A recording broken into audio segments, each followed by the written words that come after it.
Estamos ya con el asambleísta Andrés Castillo, quien también, por cierto, es abogado, así que vamos a aprovechar para hacerle consultas jurídicas respecto a la recaptura de alias Fito. Asambleísta Andrés Castillo, buenos días primero que todo.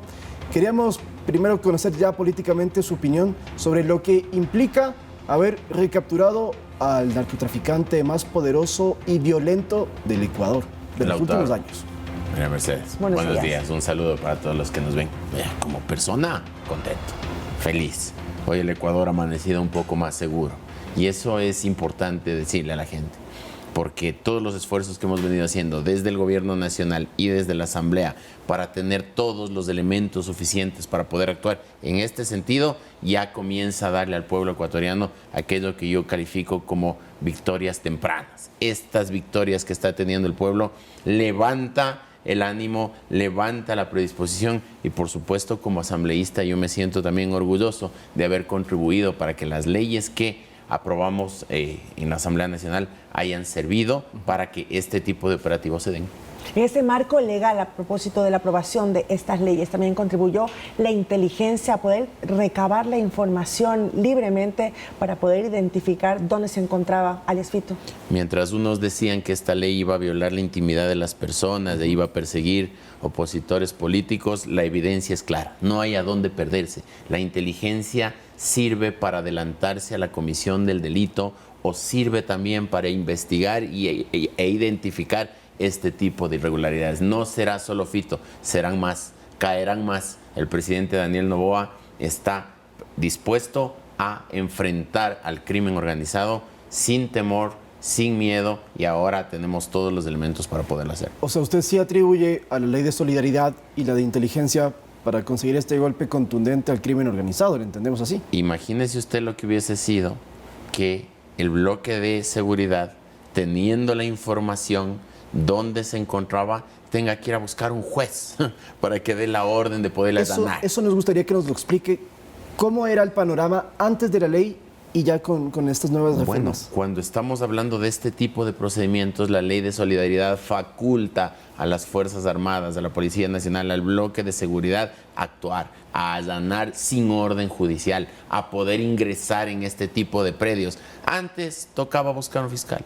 Y eso podría darse de que se podría filtrar. Claro, pues recuerde usted cuando se buscó a los del caso Metástasis y a los del caso Purga, teníamos el campanero mayor pues en las redes sociales diciendo cuidado que esta noche les van a allanar, ¿no es cierto? Porque la información se filtra, pero ahora que hubo la oportunidad de actuar conforme a la ley, hemos hecho lo que hemos tenido que hacer. ¿Cuál es el siguiente paso? Se dice y se ha hablado de la extradición, que es posible también por el marco legal que tenemos ahora acá en nuestro país. ¿Cuál sería el procedimiento? ¿Tenemos que esperar algo que diga los Estados Unidos o cómo sería? Bueno, mientras Fito esté en la cárcel, nosotros tenemos que celebrar también otra victoria que tuvo el pueblo ecuatoriano con la consulta popular del año anterior, en donde decían que no iba a haber resultados, que no servía de nada, que eso era para perseguir a Glass, que eso era para encarcelar a los líderes de la revolución. No, ahora está la evidencia. Para eso sirvió la consulta popular. Ahora tenemos los elementos suficientes para poderlo extraditar. Bien. Obviamente, en los Estados Unidos hay un proceso, se lo tiene que pedir, pero ya no hay la prohibición. Antes sí se prohibía, no se podía extraditar ecuatorianos. Entonces ahora tenemos la normativa suficiente para que en el momento en que sea requerido, él tendrá que ser extraditado. ¿Y cómo es ese proceso? Porque es cierto, Estados Unidos lo está buscando a Fito por varios delitos de narcotráfico y lavado de activos. Ok, entonces Estados Unidos le puede decir al Ecuador, usted tiene capturado a alguien que a mí me interesa, mandan la solicitud. ¿Qué hace el país o qué es lo que jurídicamente corresponde? Tal cual lo que México hizo con el Chapo Guzmán. Es decir, cuando se le entrega al Estado ecuatoriano el requerimiento, el pedido de extradición por estar siendo investigado, entre otras cosas, por el delito de narcotráfico, el Ecuador tiene que procesarlo y lo procesa porque ya no tiene la prohibición que había antes. Así es que esperaremos con paciencia lo que suceda. Entiendo que en los Estados Unidos ya hay procesos judiciales que están activados en contra de Fito y por supuesto ese gobierno hará los pedidos correspondientes y nosotros con mucho gusto le vamos a entregar.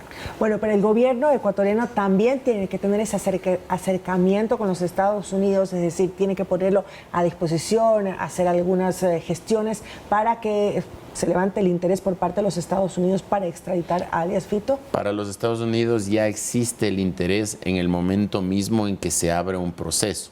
El ordenamiento jurídico de ellos es distinto al nuestro. La forma de procesar a los delincuentes es distinta al nuestro. Y claro, cuando ya existe ese tipo de interés, por supuesto que vamos para adelante. Verbigracia lo que sucedió con el señor Polid, ¿no es cierto? Claro. Y ni siquiera quisiera guardar mucho las distancias porque más o menos por ahí van con Fito, en el grado de delincuencia que aplicaron. Él se fue allá a los Estados Unidos a ponerse a buen recaudo, pero cuando en los Estados Unidos se comenzaron los procesos de el recorrido del dinero con todo el tema de las coimas, etcétera, del señor Polid, obviamente, y ese momento mismo ya la justicia norteamericana captura a Polid y ahora está donde está. A Fito lo capturamos aquí, habrá que proceder como en derecho corresponde. ¿Cuántos años le podrían dar a Fito por todos estos delitos? Me ganó porque no lo sé, es que eso forma parte de las penas que tienen los Estados Unidos. Desconozco, lo tengo que decir, porque además es un tema de ayer, pero me comprometo con usted en decírselo muy pronto. Ahora sí quisiéramos conocer su opinión respecto a otro tema que se menciona. Si bien es cierto, alias Fito todavía no ha sido extraditado, se especula que podría eso pasar. Pero si lo comparamos con Carlos Leder, narcotraficante colombiano en la época de Pablo Escobar, se menciona que cuando a Leder lo extraditan desde Colombia a los Estados Unidos, empezó a cantar, empezó a delatar. Fito, ¿cree usted que podría también darnos quizás detalles o contarnos esto de la narcopolítica? O sea, Fito es una figura que podría delatar y poner en aprietos tanto a narcotraficantes como a políticos. Y que se cojan duro, porque de pronto esa es una de las estrategias que su abogado le dé, que pueda él informar, dar a conocer, dar pistas, etcétera, porque claro, en los Estados Unidos ese tipo de cooperaciones sirven para atenuar las penas, más allá de que yo estoy convencido de que él terminará sus días en la cárcel, pero podrá aportar sustancialmente para identificar cuáles son sus vínculos con la política o miembros de la política. ¿Pero qué es lo más conveniente? ¿Que Fito se quede en el Ecuador o sea extraditado a los Estados Unidos? No sé qué es lo que sea más conveniente, pero yo creo que lo justo es que él pague las penas que corresponda por todos los crímenes que él ha cometido. Lo conveniente sea en el Ecuador o en los Estados Unidos es indistinto. Lo importante es que se le aplique el régimen jurídico, que se le aplique todo el peso de la ley y que por supuesto en el Ecuador esto sea el inicio de todo un desgranaje de la delincuencia organizada, de las bandas y de todos los grupos que nos atemorizan y nos someten. Acá en nuestro país eran 34 años de prisión que tendría que regresar para poderlos cumplir. En los Estados Unidos pues pensaríamos que podrían ser igual o más tal vez. Ese también sería el escenario que habría que tomar en cuenta para que cumplan todas sus penas. Pero aquí saldrán los defensores de derechos humanos a decir que le apliquen el 2x1 y que le pongan el 60% y el 40% de prelibertad, y que como ya ha encontrado a Dios y ya ayuda como acólito al curita que va a la cárcel, entonces que hay que ponerle por buena conducta menos, y saldrán mucho menos, ¿no es cierto? Entonces acá nosotros debemos garantizar la paz y la tranquilidad de nuestra gente. Si es que él tiene otros procesos por fuera del país, yo estoy seguro que allá le sancionarán con mayor rigor y no podrán llegar las manos de las ONGs que andan defendiendo todo por todo con tal de estar contentos en sus organizaciones. Pero si canta, si da información, sí podrían ser un poco menos las penas. Bueno, serán benévolos, pero recuerde usted que en los Estados Unidos hay el proceso de acumulación de penas y son bastantes delitos los que le van a juzgar, no solo el de narcotráfico, hay temas de asesinato, blanqueo de dinero, etcétera, que en los Estados Unidos hay la posibilidad de acumular. Entonces, en uno de ellos de pronto le pueden dar una rebaja, pero en el otro no sé cuánto, o eso ya depende de cómo se vaya manejando el proceso. Y si nos ponemos a comparar con narcos colombianos, por ejemplo, no serán menos de 30 años. Si nos vamos con antecedentes de otros casos similares. Ahora, la pregunta dentro de todo esto también, se ha hablado mucho de el uso legítimo de la fuerza por parte de la Policía Nacional y las Fuerzas Armadas. Pero en este caso, y si podemos repetir las imágenes, alias Fito no tiene golpes, no tiene moretones y no hubo, al parecer, ningún tipo de extralimitación por parte de quienes lo capturaron, pese a que seguramente tenían ganas, como todo el Ecuador, de ser un poco más fuertes con él. Y se lo pregunto esto, asambleísta, porque alias Fito también era un objetivo militar y podían haberlo abatido, pero no, se le respetó la vida porque Fito no atacó. Sí, es que así funciona esto. Yo siempre he sostenido, Lautaro, que las Fuerzas Armadas deben tener fuerza suficiente y superior a la del delincuente. No esto de jugar a empatar, esto del uso progresivo de la fuerza es ponerle a nuestra fuerza pública a empatar con la mafia, a empatar con los delincuentes. La fuerza y su uso debe ser legítima. En la medida en que exista un ataque ilegítimo, el poder del Estado tiene que ser superior para legítimamente, en ejercicio del monopolio de la fuerza, pueda actuar en contra del delincuente. Si el señor se rinde, si el señor se somete, pues es evidente que nadie va a ir a meterle un tiro ni a fusilarle si está en el hueco que ustedes estaban mostrando en la mañana de hoy. Entonces, adelante con lo que se tenga que hacer. Si es que él hubiese tenido algún otro tipo de actitud, pues por supuesto, yo hubiese sido el primero en decir, oiga, ¿por qué no actuaron? Pero si es que estamos en esas circunstancias, pues habrá que respetar esa posición de él también. Incluso hubo una frase que la comentábamos antes, que se la dio al ministro Reinberg también: ya soy capturado, ministro, esto, pero no es lo que se pinta. También nos preguntábamos todos a qué se refería con esto, no es lo que se pinta también, pero un poco está relacionado con esa actitud tranquila que él mostró en el momento de su recaptura. Para poner una estela de duda en el imaginario colectivo, la noche de ayer las redes sociales se llenaron de todo tipo de argumentación. Humberto Eco decía que las redes sociales son un espacio que ha abierto la opinión de los estúpidos. Y hay un poco de estúpidos ayer que dijeron de todo un poco, ¿no? Que le había entregado su hija, que esto no formaba parte de ningún proceso de aplicación de la ley, sino que ya estaba todo listo. Que se entregó él. Que se entregó él, que hubo un intercambio, sale Fede, entra Fito. Es decir, el que tiene un teclado ahora dice cualquier cosa, pero lo que nos debe alegrar a los ecuatorianos es que el objetivo final, y que no es el final porque tenemos mucho más que hacer, pero el objetivo final con respecto a Fito ya se ha cumplido y eso es importante, eso es una buena noticia para el Ecuador. Y para ir terminando, hoy que hay sesión plenaria en la Asamblea, quizás están preparados como ADN para algún tipo de comentario hacia Revolución Ciudadana, con quienes han tenido enfrentamientos, digamos, en temas de hablar, de discusiones, nada violento, pero que sí ha habido discusiones fuertes porque de Revolución Ciudadana siempre se les dijo, ustedes dejaron escapar a Fito, que no sirven las leyes de seguridad,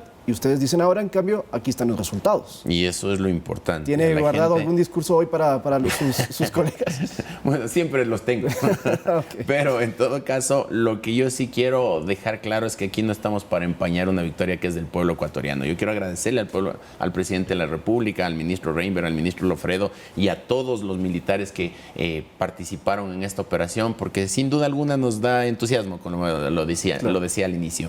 Pero ya en estricto sentido, en derecho parlamentario, cualquier discusión debe estar incorporada en el debate con cierta anticipación, al menos con 24 horas. Y claro, un cambio del orden del día o cosas por el estilo no aplicaría para esta sesión que tenemos hoy porque no alcanzamos en los tiempos. Pero seguramente esto será materia de análisis, de debate y de discusión en el Pleno y fuera de este durante muchos días más. Pero el ánimo arriba sí estará presente en el Pleno el día de hoy, como todos los ecuatorianos, luego de esta noticia. Pero claro, pero es que todos estamos así. Sí. A usted le veo hoy día contenta, feliz, con otro ánimo. A Lautaro lo mismo. Y seguramente quienes nos ven a través de este canal están igual de contentos. Sí, sentirnos más seguros, que es importante. Sí, que es un proceso, pero sí es importante porque era algo que no es cualquier cosa y no pasa a cualquier momento. Yo incluso recordaba mucho a las capturas de Pablo Escobar y cuando lo abatieron. Puede ser algo similar por el impacto de Fito. Solamente ahora sí, para cerrar, hay proyectos todavía de ley que están en consulta. En este caso, escuchamos hasta hace muy poco el de integridad pública, que se estaba hablando de ello. También tenemos en los próximos meses una consulta popular sobre las bases extranjeras. Esta captura de Fito, entonces, ¿contribuye en ello? ¿Cree usted que puede dar como que su voto a favor para que la gente diga, ok, por ahí es el camino? La lucha contra la inseguridad debe darse en pasos que van concatenados. Mire usted cómo lo que hemos aprobado en estos días ha servido. La ley de inteligencia va de la mano con la ley de solidaridad, la ley de solidaridad va de la mano con la consulta popular del año anterior, la consulta popular del año anterior irá de la mano con la consulta popular que viene, las bases extranjeras pueden servir para darnos know-how para poder enfrentar este tipo de cosas. Hay que trabajar con respecto al tema de los delincuentes extranjeros que lo incorporamos en la ley de integridad, habrá que hacer todo lo necesario adicional adicionalmente para mejorar el régimen penitenciario, habrá que hacer una reforma en el COIP. Es decir, hay un montón de cosas que hacer, pero lo importante es que el pueblo vea los resultados y los resultados están a la vista. Asambleísta, muchas gracias por acompañarnos. A ustedes, muchas gracias. Buen día para todos. Asambleísta Andrés Castillo, aquí en nuestro espacio de entrevistas. Queremos contarle a la gente también, por cierto, que el ministro del Interior se acaba de disculpar, no han podido venir porque tienen la rueda de prensa a las 10 de la mañana. Lo tendremos en nuestro espacio en los próximos días. Con esto sí, Meche, vamos a una pausa y ya volvemos.